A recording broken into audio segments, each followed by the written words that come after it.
Assalamualaikum warahmatullahi wabarakatuh. Bismillahirrahmanirrahim. Alhamdulillahirabbil alamin wassalatu wassalamu ala asyrafil anbiya'i wal mursalin wa ala alihi wa sahbihi ajmain. Asyhadu an la ilaha illallah wahdahu la syarikalah wa asyhadu anna Muhammadan abduhu wa rasuluh. Allahumma salli wa sallim ala Muhammad wa ala alihi wa sahbihi ajmain. Asyhadu an la Allahumma faqihna fid din wa 'allimna al-hikmata wa ta'wil. Allahumma 'allimna ta'wil al-Quran wa barik fina wanshur minna. Allahumma zidna ilman wa fiqhan, amma ba'd. Kita sambung punya kita daripada ataupun pembacaan hadis lah daripada kitab Bulughul Maram min Adillatil Ahkam yang disusun oleh Al-Hafiz Ibn Hajar Al-Asqalani. Al-Hafiz Syihabuddin Abil Fadl Ibn Hajar Al-Asqalani ni dia punya biografi tak perlulah lagi kita nak cerita panjang tentang biografi Al-Hafiz Ibn Hajar Al-Asqalani. Dan kitab Bulughul Maram ni pun tak perlu diperkenalkan lagi. Ini adalah kitab yang biasa digunakan di sini lah, di Malaysia ni dan juga di negara-negara yang lain lah. Antara kitab hadis hukum yang famous lah, yang masyhur, yang sering digunakan dalam dalam siri-siri pengajian. Bulughul Maram min Adillatil Ahkam ini bukan, semua sedia maklum, bukan kitab hadis hukum yang pertama lah yang ditulis ataupun yang disusun kan.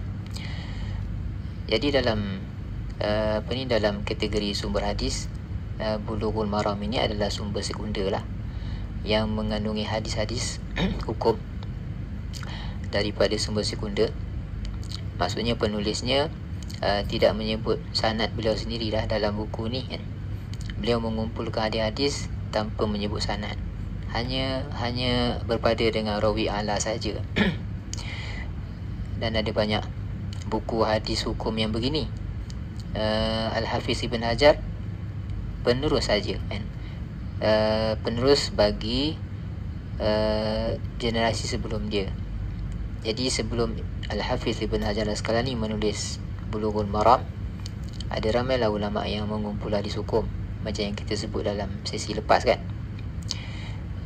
Dan ada yang membuat perbandingan dan mereka dapati banyak hadis dalam Bulughul Maram itu mungkin ada persamaan dengan hadis hukum dalam kitab-kitab sebelumnya, pendahulunya, seperti Ibnu Abdul Hadi dalam kitabnya Al-Muharrar. Itu antara kitab hadis hukum yang bagus lah dalam babnya. Dan juga Al-Ilmam bi Ma'rifati Ahaditsil Ahkam ataupun bi Ahaditsil Ahkam, Al-Ilmam bi Ahaditsil Ahkam yang ditulis oleh Ibn Daqiqil Aid.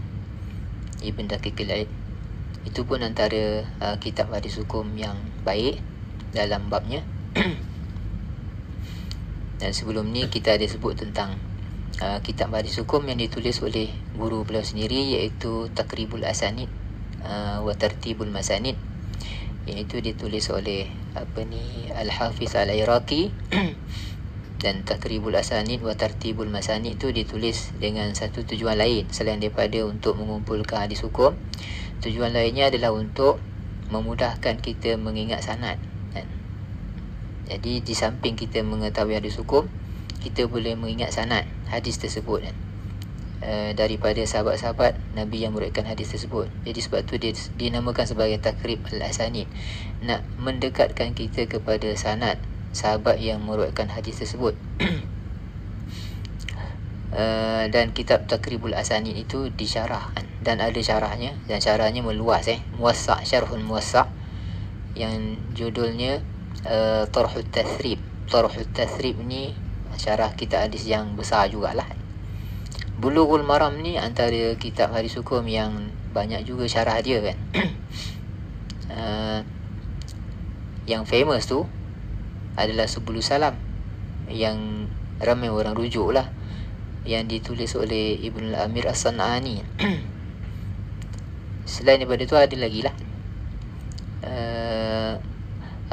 sarjana-sarjana hadis yang menghuraikan hadis Bulughul Maram ini. Syarah itu antara yang lama ataupun yang terkini pun ada juga syarah Bulughul Maram. dan ada pengkaji hadis yang melakukan takhrij terhadap hadis-hadis Bulughul Maram, tahqiq dan juga takhrij. Antaranya yang dilakukan oleh Dr. Mahir Yasin Fahal. Dia melakukan tahqiq dan juga takhrij hadis Bulughul Maram. Selain daripada, ada satu lagi Az-Zuhairi, itu pun ada buat tahqiq dan juga takhrij terhadap hadis-hadis Bulughul Maram. Jadi Bulughul Maram min Adillatil Ahkam ni kebanyakan hadisnya diambil daripada Kutubus Sittah, Kutub Al-A'immatis Sittah, dan juga Musnad Ahmad bin Hanbal lah. Kutubus Sittah iaitu As-Sahihan, Sahih Bukhari, Sahih Muslim, Sunan Abi Dawud, Sunan Nasi, Sunan Tirmizi, Sunan Ibn Majah ni 6, dan juga Musnad Ahmad bin Hanbal. Al-Hafiz Ibn Hajar, disebabkan dia punya background dalam ilmu hadis ni dalam agak sangat mendalam, maksudnya penguasaannya dalam ilmu hadis sangat mendalam, maka adalah sentuhannya tadi tu kita dapat lihat melalui penyusunan hadis yang dilakukan oleh beliau, dan cara beliau melakukan takhrij.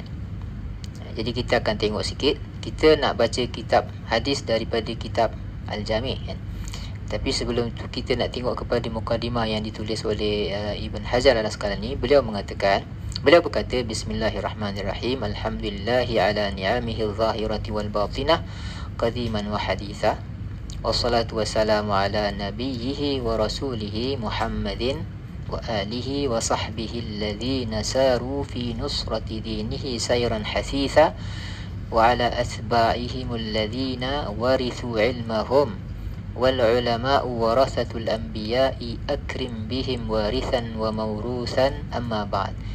Ini al-istihlal, ini dipanggil, ini antara orang kata apa, bara'ah al-istihlal. Maksudnya kemahiran penulis iaitu Al-Hafiz Ibn Hajar dalam menulis pembuka kitab dia, mukadimah, dipanggil istihlalul kitab, dan dia ada kemahiran dalam hal tersebut. Jadi kalau kita baca mukadimah ni cantik lah.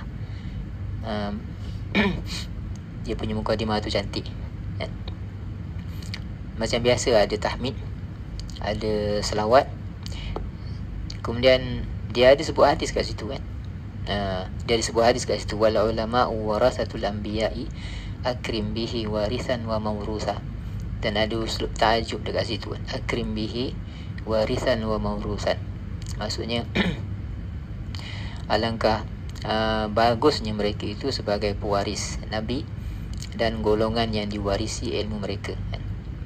Beliau berkata, amma ba'du fahadha mukhtasarun yashtamilu ala usulil adillatil hadithiyyati lil ahkam syar'iyyah. Jadi ini ringkasan. Bila disebut ringkasan, maksudnya dia tak bercadang lah menyebut ke semua hadis hukum.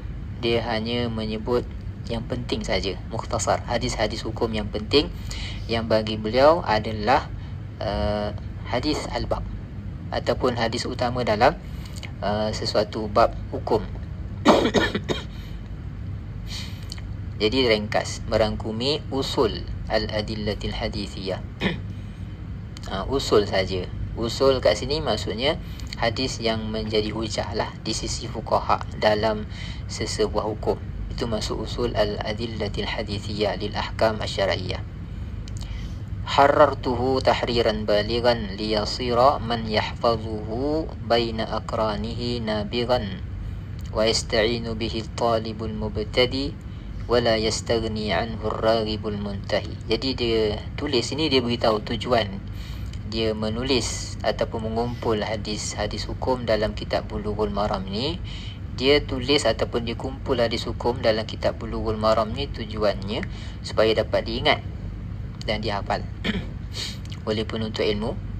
Dengan itu dia akan jadi nabigh, seorang yang genius lah, yang terkedepan dalam bidang, kan?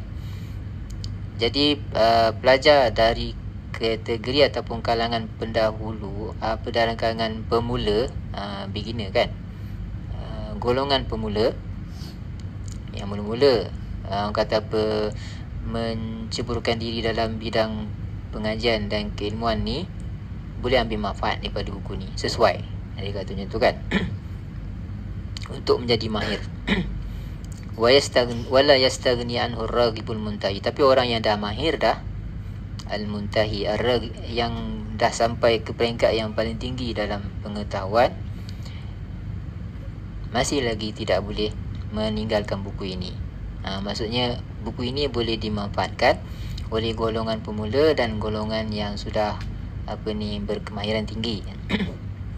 Waqad bayyantu aqiba kulli hadithin man akhrajahu minal a'immah li iradati nushil ummah. Okey, di sini dia menjelaskan manhaj dia ataupun metod yang digunakan dalam menyebut dan juga menyandarkan hadis kepada sumber-sumber utama. Macam mana dia buat, apa metod yang digunakan? Dia kata setiap hadis yang disebut, selepas itu dia akan sebut siapakah imam yang meriwayatkan hadis tersebut. Siapakah imam yang meriwayatkan hadis tersebut? Tujuannya untuk nushul ummah. Kat sini kita dapat faedah lah. Rupanya takhrij ini salah satu daripada bentuk nasihat, kan? Ini adalah hadis Nabi itu. Nabi kata ad-dinun nasiha kunna liman lillahi wa li rasulihi wa li kitabihi wa li a'immatil muslimin wa ammatihim. Jadi nasihat itu luas, kan? Jadi takhrij maksudnya menyandarkan hadis kepada sumbernya yang prima tadi tu. Rupanya itu salah satu daripada bentuk nushul ummah ataupun nasihat kepada umat. Sekurang-kurangnya kita menjaga hak dan hak hadis itu sendiri, kan? Hadis itu perlu disandarkan kepada sumbernya, maka kita sandarkanlah. Macam tu, kan? Kemudian dijelaskan macam mana caranya menyandarkan hadis itu kepada sumber utama ataupun sumber prima tadi, disebut kat sini. Fal muradu bis sab'ah, maknanya kebanyakan sumber hadis dalam Bulughul Maram adalah 7 tadi yang saya sebut tadilah. Kutub Sittah, As-Sahihan, Sunan Abi Daud, Sunan Tirmizi, Sunan Nasa'i, Sunan Ibnu Majah 6, kemudian Musnad Ahmad. Kebanyakan hadis daripada 7 sumber inilah.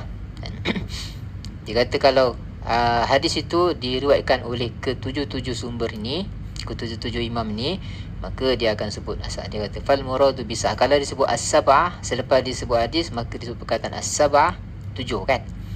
Maksud 7 itu adalah Ahmad wal Bukhari wa Muslim wa Abu Dawud wa Nasa'i wa Tirmizi wa Ibnu Majah. Sini kita boleh tengok bagaimana penyusunan sumber asal, sumber utama di sisi Al-Hafiz Ibn Hajar Al-Asqalani. Dia start dengan Ahmad. Sebab dalam 7 sumber ini yang paling lama adalah Ahmad, Musnad Ahmad, kan? Dia Al-Aqdam. Sini dia meraihkan sumber yang paling lama lah, yang paling awal, yang biasanya dia punya sanadnya ali, sanadnya tinggi, kan? Sebab nanti sumber-sumber yang lain tadi tu, yang 6 lagi, dia akan berjumpa dengan rawi yang ada dalam Musnad Ahmad. Jadi lebih bagus dimulakan dengan Musnad Ahmad, sebab madarnya ada kat situ. Madar Al-Asani tu ada dekat Musnad Ahmad tadi. Dia start dengan Musnad Ahmad, kemudian yang kedua Al-Bukhari, sini Ashahul Kutub ba'da Al-Quran, kemudian Muslim, kemudian Abu Daud. Nampak yang keempat tu dia start dengan Abu Daud. Lepas Abu Daud, dia punya susunan adalah An-Nasa'i. Sebab An-Nasa'i menurut sebahagian ulama syaratnya lebih ketat lah daripada At-Tirmizi, kan? Bahkan sebahagian mereka mengatakan syaratnya lebih ketat daripada Abu Daud, kan? Tapi Abu Daud dia ada kelebihan dia orang yang pertama yang membukukan sunan, dan dia mempunyai syarat yang tersendiri juga, yang kuat juga, kan? Jadi Abu Daud, kemudian Nasa'i, kemudian Tirmizi, selepas tu baru Tirmizi, lepas tu Ibn Majah. Itu susunan sumber utama di sisi Al-Hafiz Ibn Hajar dalam Bulughul Maram. Kalau ada 7 ni, dia akan mula daripada Ahmad, Bukhari, Muslim, lepas tu Abu Daud, lepas tu Nasa'i, lepas tu Tirmizi, dan last sekali adalah Ibn Majah. Sebab sebahagian pengkaji mereka punya susunan lain.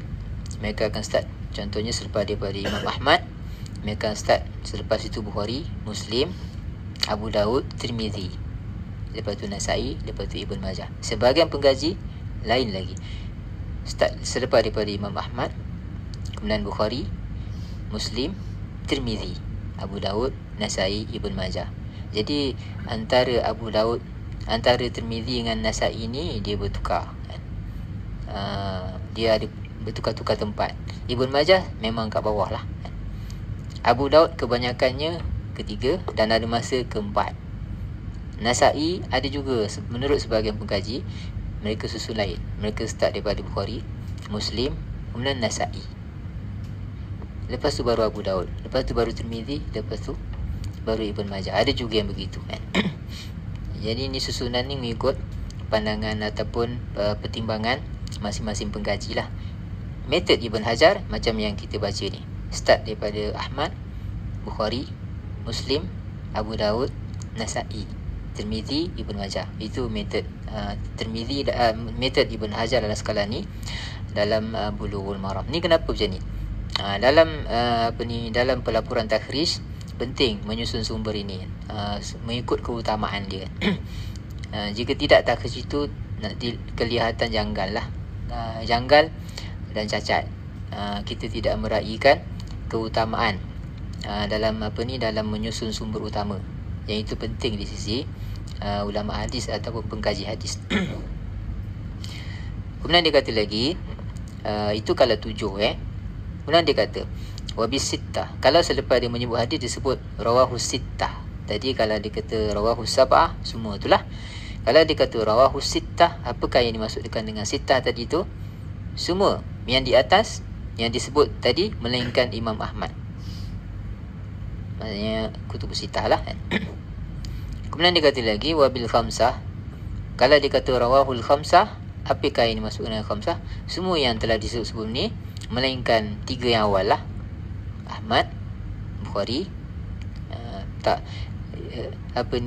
bila disebut khamsah, Bukhari dengan Muslim terkecuali. Sehingga wabil khamsati man adal Bukhari wa Muslim, semua yang di atas melainkan 2 dan 3 kan.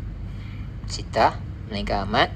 Kalau al-khamsah, semua yang disebut melainkan al-Bukhari wa Muslim Kemudian dia kata wabil arba'ati, kalau dalam selepas dia menyebut hadis, dia kata rawahul arba'ah, maksudnya man ada salasatal awal, semua melainkan 3 yang pertama tadi, iaitu Imam Ahmad, Bukhari dan juga Muslim. Maknanya kalau rawahu al-arba'ah, 4 lah ashab as-sunan al-arba'ah tadi, Abu Daud, Nasai, Tirmizi dan juga Ibn Majah.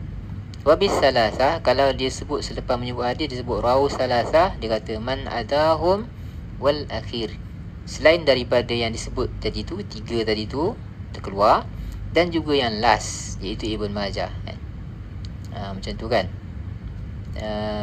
Maknanya bila 3 tu Abu Daud, Nasai dan juga Tirmizi sahaja. Wabil muttafaqi, kalau dia selepas menyebut hadis dia kata muttafaqun alaih. Ini istilah dia lah. Bila dia sebut muttafaqun alaih, maksudnya al-Bukhari wa Muslim sahaja, hadis yang diriwayatkan oleh Bukhari dan Muslim.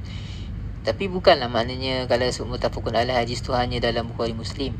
Hadis tu mungkin ada dalam sumber-sumber yang lain tadi tu.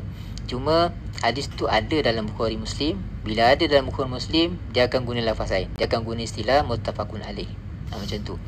Jadi ada kemungkinan hadis tu dah ada dalam 6 sumber tadi, tapi ada dalam Bukhari Muslim kan, dia akan guna muttafaqun alaih. Ada kemungkinan begitu kan.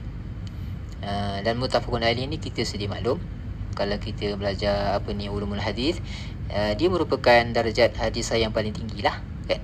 Jadi hadis sahih tadi tu kalau secara teori lah secara praktikalnya tak begitu. Itu kena kena nilai mengikut hadis lah kan. Setiap hadis tadi tu tak sama lah tapi secara teori, orang kata kalau ikut pembahagian akal, logik akalnya, hadis sahih tadi tu logiknya lah yang paling sahih, asahus sahih. Sudah tentulah hadis yang disepakati oleh Bukhari Muslim, mattafaqa ala ikhrajihi asy-syaikhan al-Bukhari Muslim, yang disebut sebagai muttafaqun alaih. Maksudnya hadis yang memenuhi syarat Bukhari Muslim. hadis yang memenuhi syarat Bukhari Muslim. Itu yang pertama lah, yang dalam buku ni sebut muttafaqun alaih lah. Kemudian yang kedua, hadis yang hanya menepati syarat Bukhari sahaja kan. Bukhari saja, dia tidak menepati syarat Muslim. Itu adalah darjat sahih yang kedua. Semua sahih ni, tapi yang kedua selepas muttafaqun alaih adalah afrad al-Bukhari. Afrad al-Bukhari. Afrad al-Bukhari ni ada beberapa bahagian lagi, ada kelas lagi. Dalam afradul Bukhari ada hadis yang disepakati oleh ashabus sihah selain daripada Bukhari, seperti Ibn Khuzaimah, Ibn Hibban, dan lain-lain lah. Kalau kutubus sihah ni ada banyak selain daripada Ibn Khuzaimah dan juga Sahih Ibn Hibban. Kita ada Al-Ahadith Al-Mukhtara li Dhiya Al-Maqdisi, kemudian kita ada Al-Muntaqa li Ibn Al-Jarud, kemudian ada As-Sihah Ibn Sakan dan lain-lain. Jadi dalam afrad al-Bukhari tadi tu, dia yang atas sekali dia kata hadis yang selain daripada Bukhari, Muslim tak ada, tapi hadis selain Bukhari. Selain daripada Bukhari, hadis tu juga ada dalam ataupun diriwayatkan juga dalam kutubus sihah yang lain, dan juga baqiyah al-kutubis sittah. Maksudnya ada dalam Abu Daud, ada dalam Tirmizi, ada dalam Nasa'i, ada dalam Ibn Majah. Ini atas lah. Dia walaupun afrad al-Bukhari, tapi bukan lam yatafarrad bihi al-Bukhari. Bukhari bukan bersendiri. Maksud imam lain meriwayatkan juga. Imam Muslim dia tak ambil. Kemudian selepas itu afrad Bukhari yang tidak disepakati oleh imam-imam yang tadi. Afrad Bukhari sungguh lah, tak ada dalam kutub sitah, tak ada dalam sihah, tak ada. Itu label yang kedua lah. Selepas afrad Bukhari, syarat darjat yang ketiga adalah afrad Muslim. Hadis yang menepati syarat Muslim, tidak menepati syarat Bukhari, dia ada dalam Muslim. Hadis yang ada dalam Sahih Muslim tapi tak ada dalam Sahih Bukhari, ini pun darajat juga, ada kelas juga. Yang paling tinggi adalah afrad Muslim yang disepakati oleh ashab al-kutubis, ashabus sihah tadi, dengan ashabus sunan al-masyhurah. Dan boleh jadi afrad Muslim yang disepakati oleh ashabus sihah dengan ashab sunan al-masyhurah tadi ni, darjatnya mungkin lebih tinggi daripada afrad Bukhari yang bersendiri tadi. Dia boleh jadi macam tu. Walaupun dia afrad Muslim, hadis tu tak ada dalam Bukhari, nampak macam dia lebih rendah. Tapi kalau hadisnya disepakati oleh semua imam melainkan Bukhari, dia mungkin lagi tinggi daripada afrad Bukhari yang bersendiri tadi. Mungkin lebih tinggi daripada afrad Bukhari yang bersendiri tadi. Ini perincian lah. Jadi perincian ini disebut oleh Al-Hafiz Ibn Hajar Al-Asqalani dalam kitabnya Nukat. Dan selepas afrad Muslim, barulah hadis yang tidak ada dalam Bukhari, tidak ada dalam Muslim, tetapi menepati syarat kedua-duanya. Maka na'ala syarti syaikhain walam yukhrijah. Tidak ada dalam Bukhari, tidak ada dalam Muslim, tapi memenuhi syaratnya. Ini seperti yang ada dalam kitab Al-Mustadrak lah, Al-Mustadrak al-Sahihain yang ditulis oleh Al-Hakim An-Naisaburi dan kitab-kitab mustadrakat yang lain lah. Mustadrakat ini banyak, tapi yang menggunakan pakai nama Al-Mustadrak itu Al-Hakim An-Naisaburi lah. Tapi kitab-kitab selepas daripada zaman riwayat, selepas daripada 6 kitab utama tadi tu, banyaklah mustadrakat. Banyaklah mustadrakat, cuma mereka tak namakan saja sebagai mustadrakat. Boleh dikatakan kutubur riwayah selepas daripada asrul riwayah tadi tu, dia tak lari daripada mustakhrajat dengan mustadrakat. Tu je. Hadisnya ada dalam Bukhari, ada dalam Muslim, ada dalam Abu Daud, ada dalam Sunan, semua apa, cuma sanad lain. Ataupun itu kita panggil apa, mustakhrajat. Ataupun hadisnya tak ada tapi syaratnya ada dalam sebahagian kitab itu. Ini mustadrakat. Dia riwayat tapi dalam kategori istidrak dan juga istikhraj, tak jauh daripada itu. Dan selepas itu, darjat saya yang selepas daripada makana ala syarti syaikhan walam yukhrijah, hadis yang menepati syarat Bukhari sahaja. Kemudian hadis yang menepati syarat Muslim. Kemudian hadis yang tidak menepati syarat kedua-duanya tapi sahih juga. Hadis yang dia kata yang al-mustawfi li syurutus sihhah tapi tak menepati syarat Bukhari Muslim. Pembahagian itu menunjukkan bahawa hadis sahih itu ada juga di luar Bukhari Muslim. Dan Bukhari Muslim tidak mengumpulkan semua hadis sahih. Sebab tadilah kalau kita tengok pembahagian tadi tu, yang betul-betul ada dalam Bukhari Muslim, dalam hadis sahih tadi tu, yang tadi tu je kan. Muttafaqun alaih, afrad Bukhari, afrad Muslim. Muttafaqun alaih, afrad Bukhari, afrad Muslim. 3 ni je. Yang selebih tadi tu dia tidak ada dalam Bukhari Muslim, tapi masih lagi dalam kategori hadis sahih. Dia ada dalam kitab Sunan, dia ada dalam kitab lain lagi, ada dalam kitab Jawami', dalam kitab Sunan, dalam kitab Masanid, dalam kitab Ma'ajim, dalam Musannafat, dalam Al-Ajza', dalam Masyakhah dan lain-lain lagi lah. Wallahu a'lam. Jadi Ibn Hajar mengatakan kalau dia kata muttafaqun alaih tadi tu, maksudnya hadis yang diriwayatkan oleh Bukhari Muslim.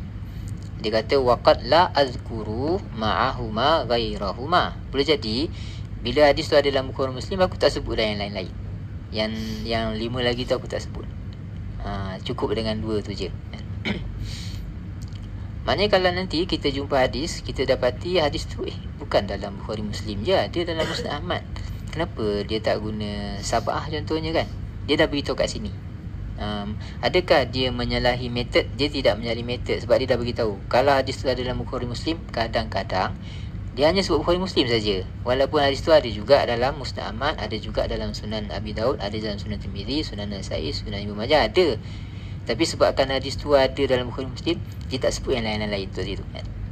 Yang ni kena ada orang kata apa, kena ada penjelasan benda ni dalam metod supaya orang tak salah faham dengan kaedah takhrij kita. Kalau kita melakukan takhrij benda macam ni, kita kena jelaskan supaya orang tak kata kita ni sambil lewa dalam melakukan takhrij. Kamu tidak menyandarkan hadis kepada sumber yang kepada sumbernya yang ada kan, kepada sumber-sumber yang sepatutnya kamu sebut. Kamu hanya berpada dengan sebahagian. Kenapa? Selagi kita tak nyatakan sebab tu, orang akan salahkan kita. Kat sini dia dah nyatakan. Nanti kalau ada pengkaji-pengkaji selepas Ibn Hajar mengatakan beliau tidak melakukan takhrij secara sempurna dan sepenuhnya, tak boleh lah kalau dia dah beritahu kat sini. Macam tu kan, dia dah beritahu kalau hadis ada dalam Bukhari Muslim, ada juga dalam Musnad Ahmad, ada juga dalam lain-lain, tapi mungkin dia tak sebut. Dia akan sebut yang muttafaqun alaih. Itu penting istilah tu dah. Jadi penulis nak mengatakan statusnya adalah sahih. Jadi kalau muttafaqun alaih, selain dia kata hadis ada dalam Bukhari Muslim, dia nak kata hadis hadis sahih. Macam itulah. Wa sammaituhu, mana tadi? Wa ma ada zalika fahuwa mubayyanun. Selain daripada 7 tadi tu, kalau ada sumber lain yang aku nukilkan hadis daripadanya, aku akan jelaskan lah. Dia akan dijelaskan. Kalau hadis ada dalam Musannaf Ibn Abi Syaibah contohnya, dia akan beritahu lah hadis tu dalam Musannaf Ibn Abi Syaibah seumpamanya. Wa sammaituhu bulughul marami min adillatil ahkami. Kat sini muallif, penulis, dia namakan buku dia kan. Jadi penjudulan buku ini diambil daripada mukadimah ni dah kan. Sebab ada sebahagian buku-buku lama ni nama tak ada, penulis tak bagi nama pun, tak ada nama. Jadi nama tu ada tapi bukan daripada penulis, daripada pengkaji selepasnya kan. Tapi kitab Bulughul Maram ini namanya datang daripada penulis sendiri. Dia kata aku namakan buku ini Bulughul Marami min Adillatil Ahkami. Wallaha as'alu alla yaj'ala ma 'alimna 'alaina wabalan wa ay yarzuqana al-'amala bima yurdihi subhanahu wa ta'ala. Allahumma amin. Sini ada doa dia lah. Aku mohon kepada Allah supaya tidak menjadikan apa yang kita tahu, ilmu yang kita perolehi daripada buku ni dan lain-lain jadi musibah. Wabal ini maksudnya jadi musibah kepada kita lah. Tidak menjadikan ilmu itu sebagai menjadi musibah pula kepada kita. Wa yarzuqana al-amala bima yurdihi subhanahu, dan aku mohon kepada Allah agar dikurniakan kepada kita amal. Maksudnya dia bagi taufik kepada kita supaya kita dapat beramal dengan amalan yang yang beroleh redha dia nantilah ataupun restu Allah. Wallahu alam. Itu adalah mukadimah daripada musannif. Kita terus pergi kepada kitab Al-Jami'. Kitab Al-Jami' ni kita pilih sebab dia tidak sekadar mengandungi hadis hukum. Jadi Jami' ni maksudnya kitab yang mengandungi hadis-hadis daripada pelbagai topik dan juga tema. Tak boleh kita nak kata dia kitab solat, sebab tak ada, bukan ada kitab solat je dalam tu. Dia macam tidak boleh dikategorikan. Macam tu kan. Tak boleh kita nak kata dia kitab zakat, dia tak masuk kat situ. Sebahagiannya adalah daripada kitab adab. Sebahagian daripada kitab Jami' ni adalah kitab adab. Kalau kita tengok di bawah kitab Jami' ni dia ada pecahan ya. Macam mana nak tengok? Mesti tak boleh tengok pula. Handphone ni tak boleh tengok. Dia ada pecahan kan. Jadi salah satu daripada pecahan kitab Jami' tu adalah kitab Al-Adab. Qala. Jadi Jami' ni bukan Jami' yang dimaksudkan dalam ilmu riwayat. Ada kitab Jami' kan, yang jamaknya Jawami'. Ada persamaan lah kan.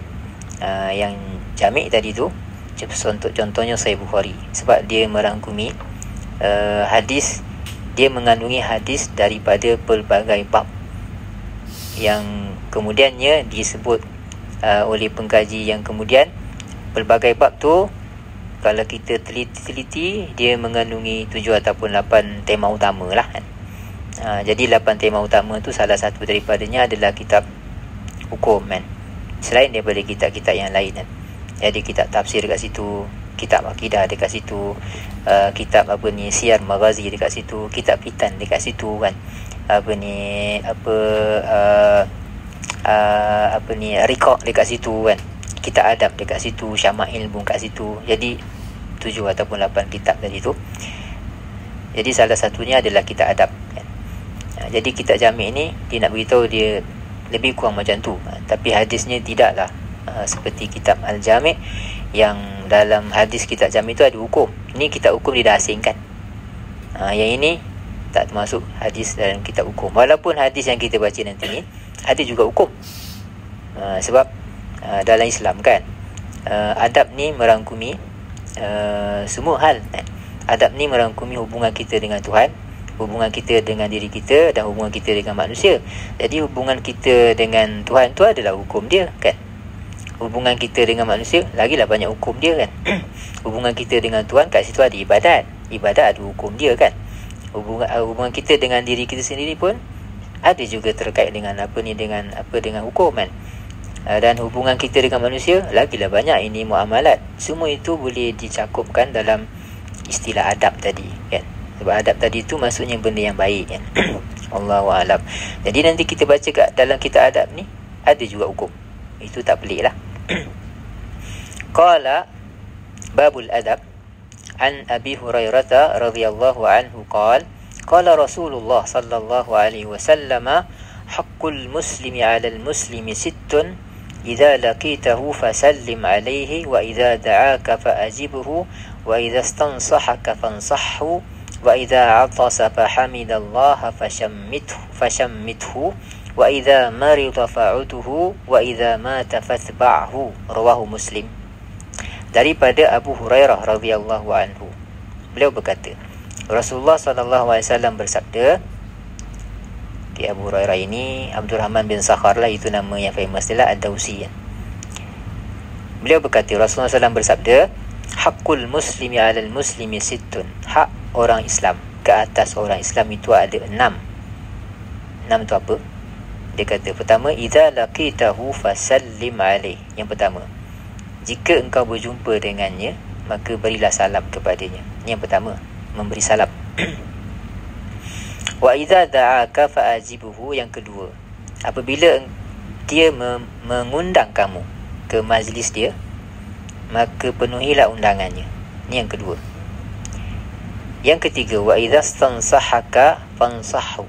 Bila dia meminta nasihat daripadamu, maka berilah nasihat kepadanya. Wa idza atasa fahamidallah. Tu yang ke berapa tadi? 1 2 3 3 kan. Wa idza atasa fahamidallah fashammithu. Yang keempat, bila dia bersin dan dia memuji Allah dengan dia menyebut alhamdulillah, maka doakanlah keberkatan, doakanlah kerahmatan untuknya, iaitu dengan kita sebut ya rahamukallah lah.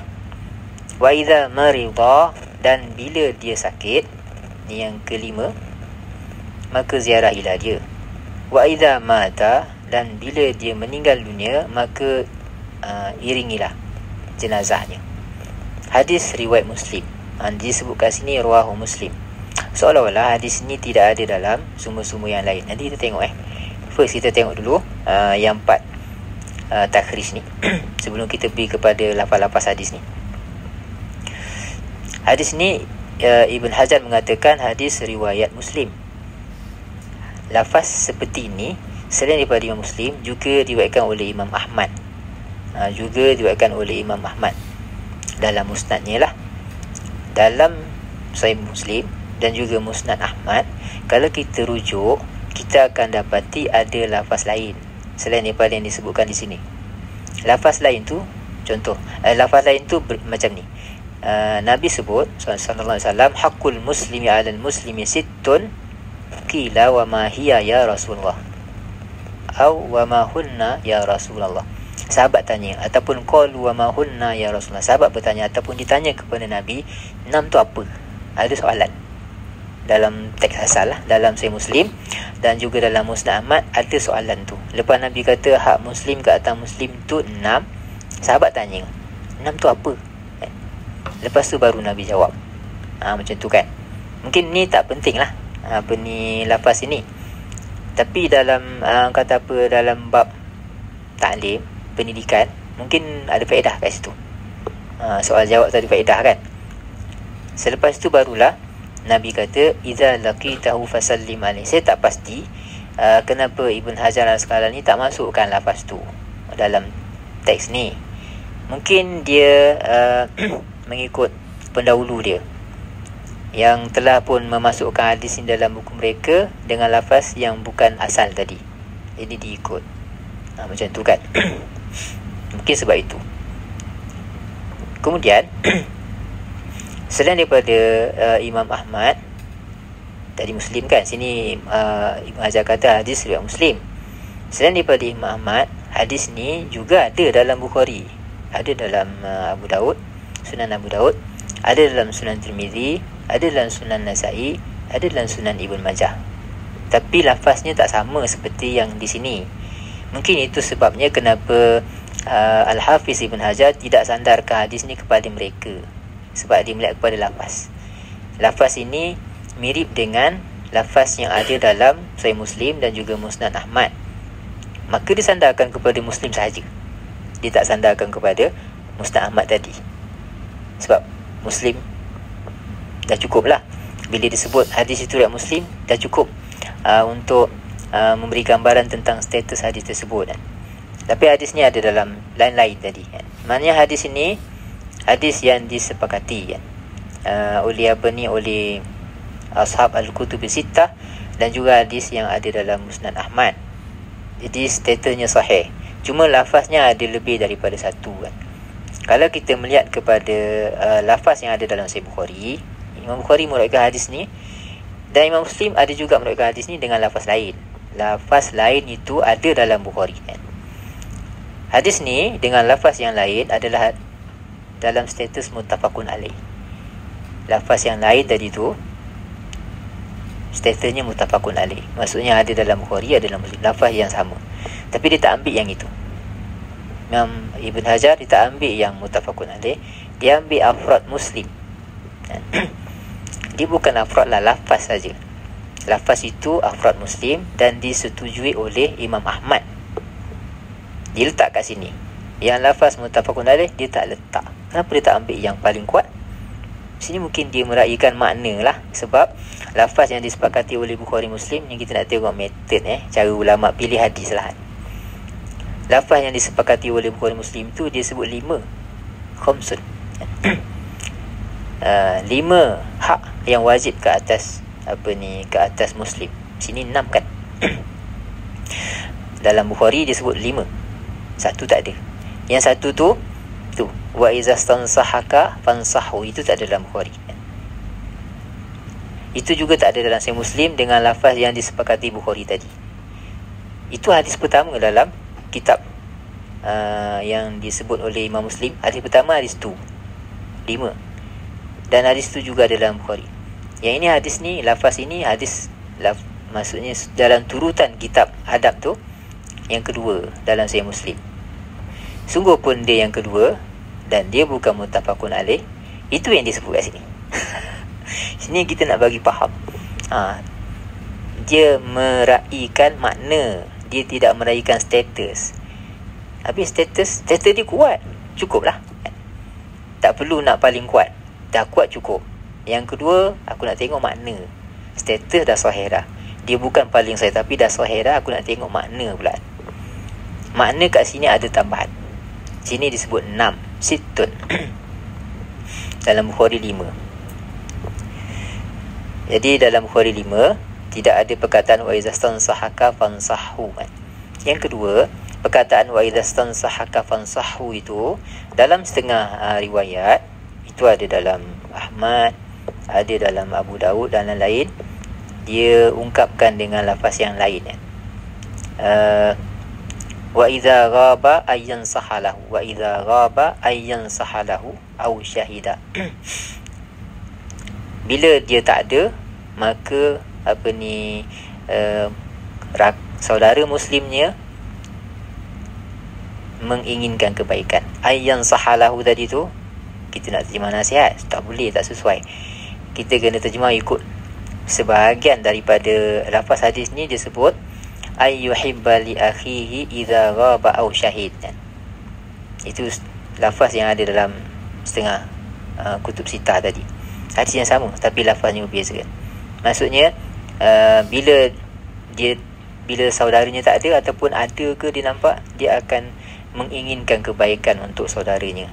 Itu selari dengan hadis Nabi, la yu'minu ahadukum hatta yuhibba li akhihi ma yuhibbu li nafsi. Tidak beriman seorang kamu sehinggalah dia menginginkan kebaikan untuk saudaranya macam dia suka kalau dia dapat benda tu kan. Rupanya itu ada dalam hadis Abu Hurairah ni, tapi dia kata itu sebahagian daripada hak muslim. Yang itu yang diungkapkan dengan lafaz lain sebagai nasihat. Rupanya hubbul khairi lil akhi itu adalah nasihat rupanya. Kita kalau terjemah sini kita ingat bila diminta nasihat kau bagi nasihat. Rupanya bagi nasihat itu tujuannya untuk kebaikan dia kan? Jadi kalau untuk tujuan kebaikan itu bukan sahaja dengan kita bagi nasihat macam kita cakap tu. Ada cara lain. Apa saja yang kita nakkan kebaikan untuk dia, itu juga termasuk dalam nasihat. Rupanya lah dalam istilah nasihat yang sebenar tu lah. Kita ni sebab kita dah terkeliru kan, sebab nasihat dalam bahasa Melayu nasihat, jadi dah ada susah sikit bila kita nak fahamkan nasihat dengan konteks yang lebih luas tu kan. Tapi kita bila baca hadis ni, kita tak boleh nak terjemahkan macam tu. Kita tak boleh nak kata nasihat, menasihati saudari itu sebahagian daripada tanggungjawab kita. Itu sebahagian. Ada lagi nasihat itu juga maksud dia kita nak dia baik lah. Kita nak dia baik. Kalau kita nak diri kita baik, kita nak dia macam tu juga. Dan tu bukan saja dengan kata-kata. Iradah, maksudnya ada kehendak dalam diri kita. Masa dia tak ada pun kita doa kebaikan untuk dia. Rupanya tu nasihat. Kalau ikut kat sini lah. Kemudian hadis ini bukan sahaja riwayat Abu Hurairah. Sini hadis Abu Hurairah kan. Kalau kita melihat dari tema, dari aspek tema ni tentang hak Muslim ke atas Muslim, rupanya bukan 6. Tadi dalam Bukhari ada 5, juga dalam Muslim. Dalam Muslim dan Ahmad disebut 6, tapi dalam hadis sahabat lain. Jadi Al-Imam Tirmizi dalam sunannya dia kata wa fil babi, ketika dia menyebut hadis ni, dia mengatakan hadis ni daripada Ali bin Abi Talib. Sini Abu Hurairah.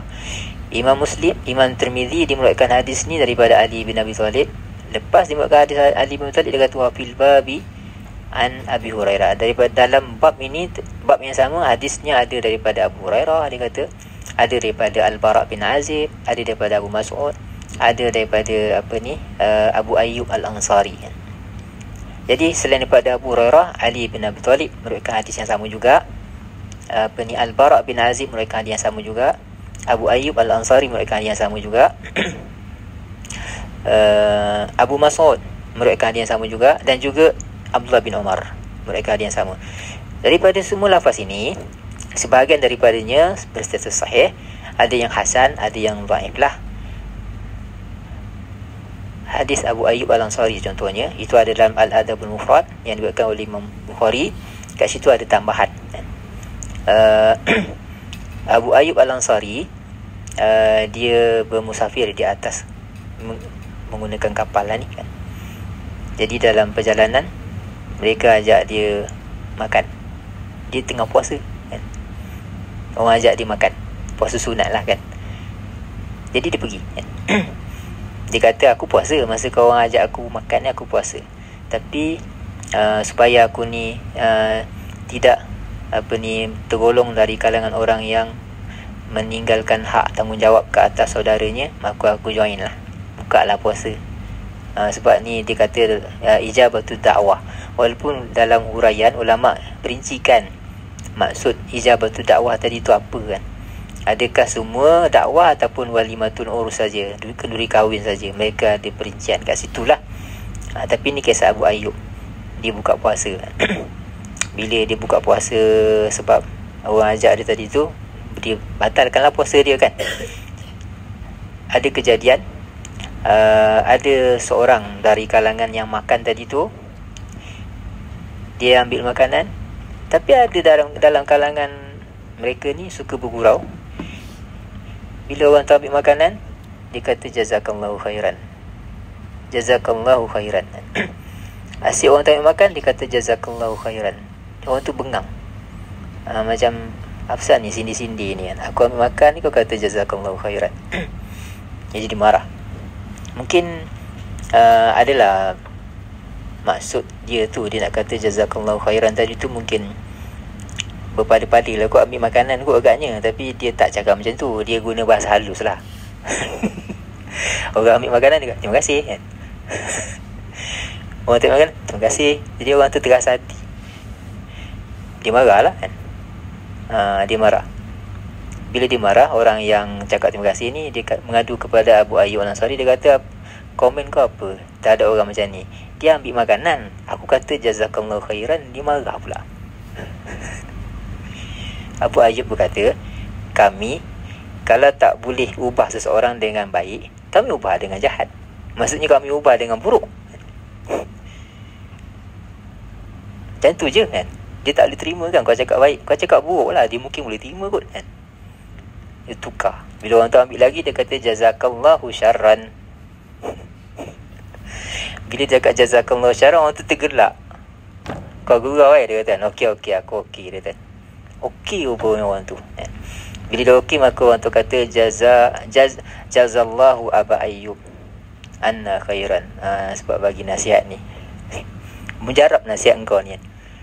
Maknanya ada orang tak boleh dengan cakap elok, dia kena bagi.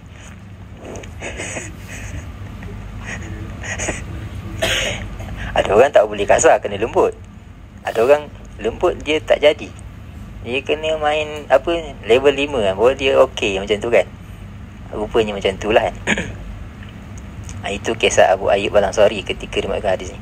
Jadi dalam hadis kesemua tadi tu, kalau dikumpulkan ada 8 sebenarnya kan.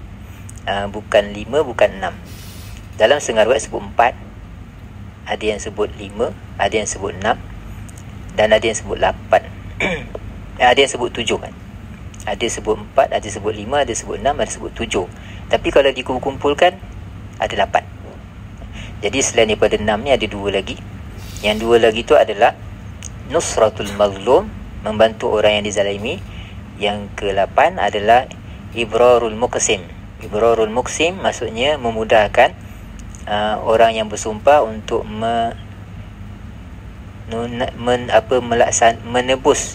menebus ataupun melaksanakan sumpah janji dia. Ada orang berjanji tapi dengan sumpah, wallahi demi Allah macam ni. Demi Allah Aku bersumpah demi Allah, kau kena makan makanan aku. Aku belanja kau dan kau kena makan. Dia sumpah. Dia ajak orang makan, tapi dia bersumpah demi Allah, kau mesti kena makan aku punya ni. Kita boleh kan, tak kau lah, aku tak nak makan. Biar kau langgar sumpah, kau kena kafarah lah kan. Siapa suruh bersumpah kan. Tapi sebenarnya sebagai meraihkan hak dia sebagai seorang Muslim, kita ikutlah. Okey, aku makan. Jadi dia tidak langgar sumpah lah. Itu maksudnya ibrar al-muqsim. Jadi semua sekali ada 8 lah kalau campur dengan ini. Nah, hadis ni, hadis dah habis masa. Last. Masanya dah habis. Dia sebut hakul muslim alal muslim. Hak sini merangkumi perkara wajib dan merangkumi perkara sunat. Dan yang wajib tadi tu merangkumi wajib aini dan juga wajib kifai. Dan yang sunat tadi tu adalah sunat muakkadah. Yang manakah satu yang dimaksudkan di sini? Jadi sebagian ulama mengatakan hak di sini bermaksud fardu kifayah. Fardu kifayah maksudnya sebahagian melaksanakan, sebahagian lagi gugurlah tanggungjawabnya. Ada yang mengatakan kat sini fardu ain, ada yang mengatakan sunnah muakkadah. Menurut Al-Imam Al-Qurtubi dalam kitabnya Al-Mufhim, dia kata bercampur-campur. Kalau melihat kepada perincian 8 perkara yang Nabi sebut ni, sebagainya adalah sunnah muakkadah, sebagainya adalah fardu ain, sebagainya adalah fardu kifayah. Dia kata contoh, memberi salam itu bukanlah wajib. Dia kata itu sunat saja kan. Yang menjawab itu yang wajib. Menjawab salam itu yang menjadi kewajipan. Tapi dia bukanlah fardu ain. Kalau dalam jemaah kan, dia jadi fardu kifayah. Dia hukum berbeza. Walaupun semua itu adalah hak, tapi hukumnya berbeza. Kemudian dia kata contoh lagi, ijabatu da'wah, memenuhi jemputan orang. Dia kata kalau walimatun urus wajib, tapi kalau selain daripada walimatun urus dia tak wajib. Itu pandangan dia lah. Jadi sunat saja kan. Jadi hak tu ada yang wajib, ada yang sunat. Kemudian dia kata lagi, apa lagi yang 6 tadi, 6 tadi tu kan. Apa lagi 6 tadi tu apa ni, menziarahi orang sakit. Dia kata menziarahi orang sakit ni bukanlah wajib, dia kata sunat saja, melainkan jika kita rasa tak lama dah dia kan, dan dia tu perlu kepada penjagaan rapi dan kita datang tu untuk menjaga dia sikit, maka itu jadi wajib. Cuma dia bukan fardu ain, dia kata jadi fardu kifayah saja. Jadi itu contoh-contoh dia kata hak-hak yang disebut oleh Nabi tadi tu sebagainya bukanlah wajib dan sebagainya bukan fardu ain pun. Dan jadi dikumpulkan semua sekali. Nak beritahu ada banyak level dekat situ. Wallahu a'lam. Subhanakallahumma bihamdik, nasyhadu an la ilaha illa anta, nastaghfiruka wa natubu ilaik.